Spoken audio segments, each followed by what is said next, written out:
Quelles sont les montres qu'il ne faut surtout pas acheter neuves? Dans les problématiques liées à l'achat de montres, on entend régulièrement des notions d'investissement et de prise ou perte de valeur des pièces neuves et d'occasion. Alors qu'en est-il réellement, et quelles sont les montres qu'il vaut mieux acheter d'occasion pour faire de bonnes affaires? C'est ce que lecalibre.com va vous présenter aujourd'hui.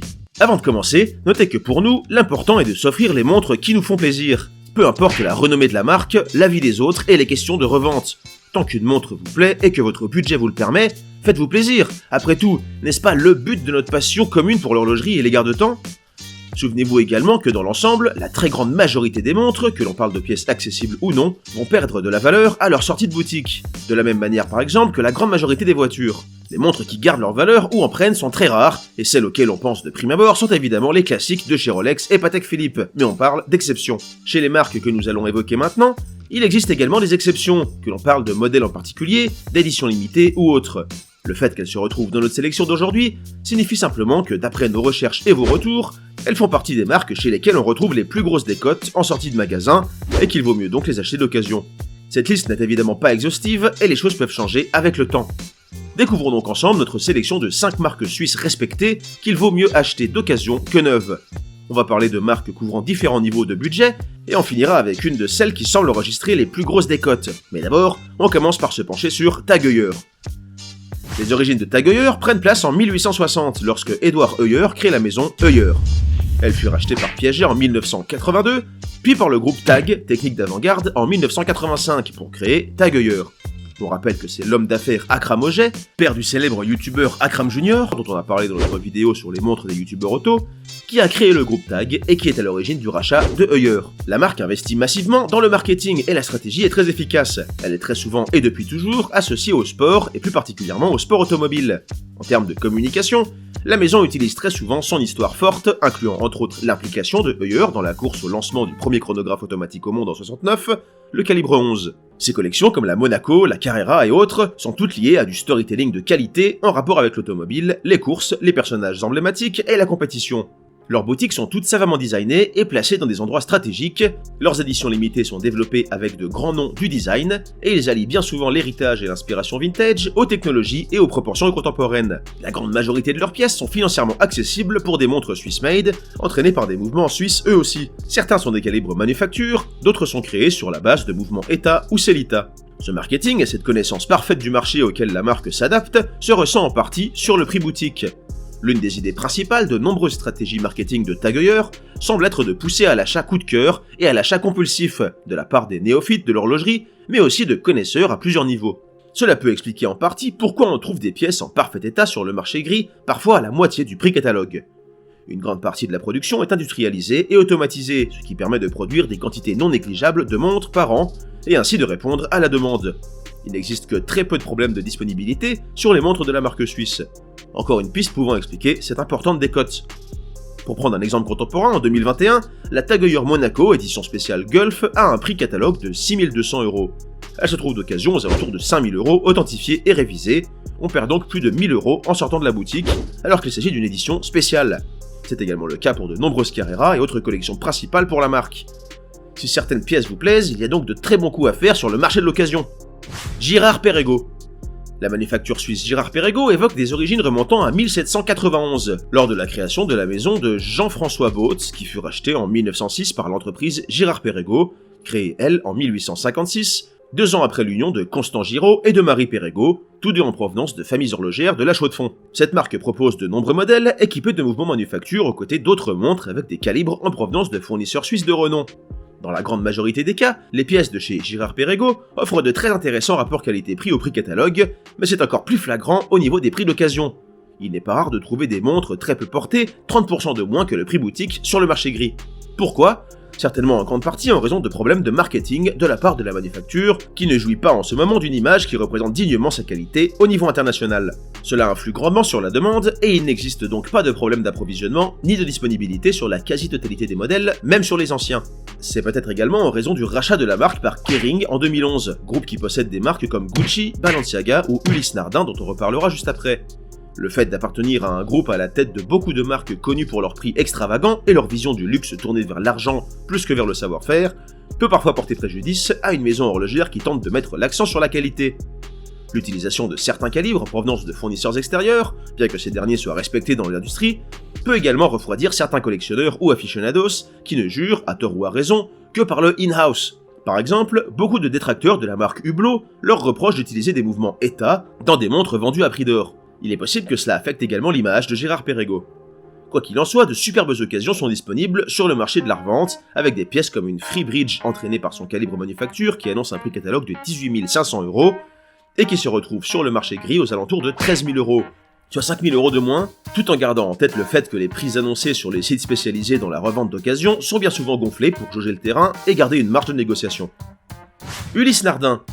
Les origines d'Ulysse Nardin remontent à 1846, lorsque M. Ulysse Nardin se lança dans la fabrication de ses propres chronomètres de marine, en mettant un point d'honneur à proposer des pièces d'une précision extrême. La marque fut rachetée par Kering en 2014 pour 700 millions €. La maison propose plusieurs calibres manufacture et d'autres fabriqués sur la base de mouvements suisses, comme par exemple le UN 816 entraînant plusieurs montres de plongée de la marque, qui a pour base le Sellita SW300. Dans les calibres manufacture, on retrouve des performances horlogères impressionnantes avec des calendriers perpétuels, des sonneries, des mouvements très joliment squelettés et j'en passe. La stratégie de communication actuelle semble s'orienter vers des collectionneurs jeunes qui veulent sortir du lot tout en gardant une inspiration marine forte. Pour prouver leur implication dans leur temps, ils proposent même des certificats d'authenticité nominatifs protégés par la technologie blockchain.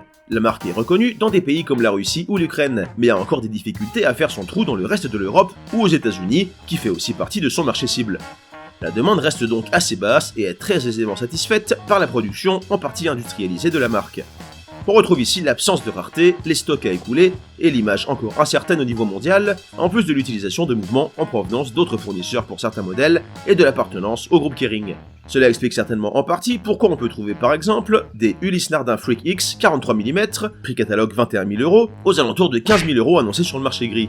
Un minimum d'un peu plus de 5 000 € de décote dès la sortie de boutique pour des pièces techniques et très intéressantes au niveau mécanique. Zenith fut créée en 1865 au Locle en Suisse. Elle fut rachetée par LVMH en 1999. Elle est très connue pour son célèbre calibre 3019 El Primero lancé en 1969 et faisant partie des tout premiers mouvements de chronographe automatique au monde. Le El Primero fut utilisé par de nombreuses manufactures, dont Rolex, dans certaines de leurs Daytona de la fin des années 80, avant le lancement de leur propre mouvement de chronographe automatique manufacture. Ici, certaines pièces semblent garder leur valeur de manière stable. Le Chronomaster Sport en acier sur bracelet acier a un prix catalogue de 9 700 € et se trouve d'occasion aux alentours du même prix.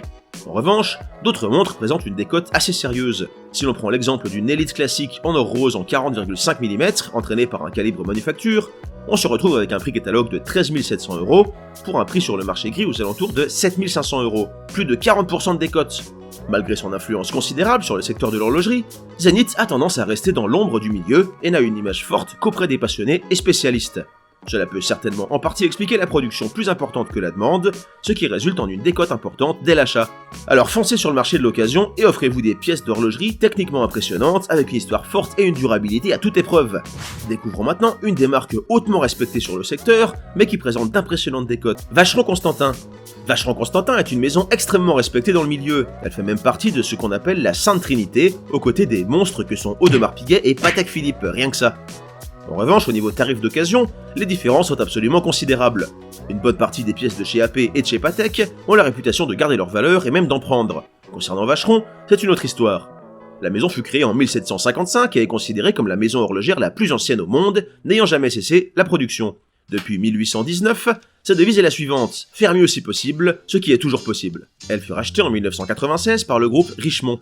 Comme on l'a vu dans notre vidéo sur les montres les plus compliquées, c'est Vacheron Constantin qui est à l'origine de la montre de poche la plus compliquée du monde, la 57-260, et ses plus de 57 complications.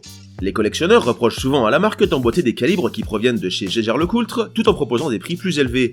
Encore un point négatif pour les accros au concept du mouvement manufacture, bien que la marque équipe une grande partie de ses pièces de calibre in-house. Certaines pièces, notamment de la collection Overseas, tentent à garder leur valeur, voire à en gagner un peu, en sortie de boutique. Une Overseas en acier au cadran blanc en 41 mm, entraînée par la dernière génération de mouvements manufacture automatique de la maison, annonce un prix catalogue de 22 200 €, alors qu'elle se trouve entre 27 000 et 30 000 € d'occasion. En revanche, pour de nombreuses autres pièces, c'est une autre limonade. Par exemple, une Maltz Face de Lune a un prix catalogue de 38 600 € et se trouve d'occasion aux alentours de 31 000 €, soit près de 7 000 € de décote à la sortie de boutique. Encore bien pire, Une métier d'art mécanique ajourée au boîtier de 40 mm en or blanc a un prix catalogue de 72 000 €. D'occasion, elle peut se trouver aux alentours de 55 000 € et même parfois en dessous de 40 000 €. Une décote qui peut donc dépasser les 20 000 voire les 30 000 €. Parmi les autres marques qui affichent très souvent une décote importante, on peut citer les IWC, les LUC Chopard, beaucoup de Hublot, de nombreuses Breitling, Panerai, Montblanc et bien d'autres encore. Merci de vos retours à notre question sur le sujet sur les réseaux sociaux. On a pu voir que beaucoup d'entre vous avaient eu l'occasion de se rendre compte par eux-mêmes de la décote de la grande majorité des garde-temps du marché. Chez les grandes marques réputées comme relativement sûres, il convient de faire très attention également. Chez Rolex, nombreuses sont les pièces de la collection Cellini que l'on retrouve moins chères d'occasion alors qu'elles sont encore disponibles en boutique. C'est également le cas de certaines configurations de Datejust. Autre exemple, chez Audemars Piguet, une Royal Oak Offshore Diver peut rapidement perdre 40% de sa valeur sur le marché gris. Encore plus inattendu, une Lange & Söhne datographe, l'un des chefs-d'œuvre horlogers les plus respectés du monde de ces dernières décennies, va elle aussi perdre de sa valeur. La version de 2015 en or rose annonce un prix catalogue de 81 000 € et se trouve d'occasion aux alentours de 69 000 €, soit près de 12 000 € de perte. En 2018, certains influenceurs horlogers évoquaient l'exemple du datographe lancé en 1999, ayant alors un prix catalogue aux alentours de 90 000 € et un prix d'occasion environ 50% plus bas, soit plus de 40 000 € de perte. Comme nous venons de le voir, les pièces qui gardent leur valeur sont des exceptions, au milieu d'un océan de garde-temps qui suivent les règles du marché classique de l'offre et de la demande. Mais peut-on en vouloir à ces marques de simplement satisfaire leurs clients, contrairement à d'autres qui cherchent à créer un sentiment de manque? Et surtout, est-ce vraiment si important? Évidemment, la volonté de perdre le moins d'argent possible sur la revente d'une montre, voire d'en gagner, est compréhensible. Mais d'après moi, lorsque cet argument devient l'une des principales motivations, on perd presque tout l'intérêt et le plaisir. L'achat devient alors un placement, une décision presque mécanique motivée par du mercantile uniquement, ce qui le sort de toute dimension affective et qui le rend triste et froid. C'est d'ailleurs pour ça que l'on parle ici de montres qui décotent en sortie de boutique, pour que vous ne perdiez pas trop d'argent, mais que nous ne pensons pas à faire d'épisodes sur les montres qui au contraire cotent le plus en sortie de boutique, pour ne pas alimenter une bulle qui est déjà énorme. De toute manière, les passionnés qui sont abonnés sur cette chaîne les connaissent déjà. Alors faites-vous plaisir et offrez-vous les montres qui vous plaisent avant tout. Si vous avez des idées de sujets ou d'autres modèles en tête dont nous n'avons pas parlé, n'hésitez pas à nous les donner. Quant à moi, je vous invite à cliquer sur l'une des deux vidéos pour continuer l'aventure.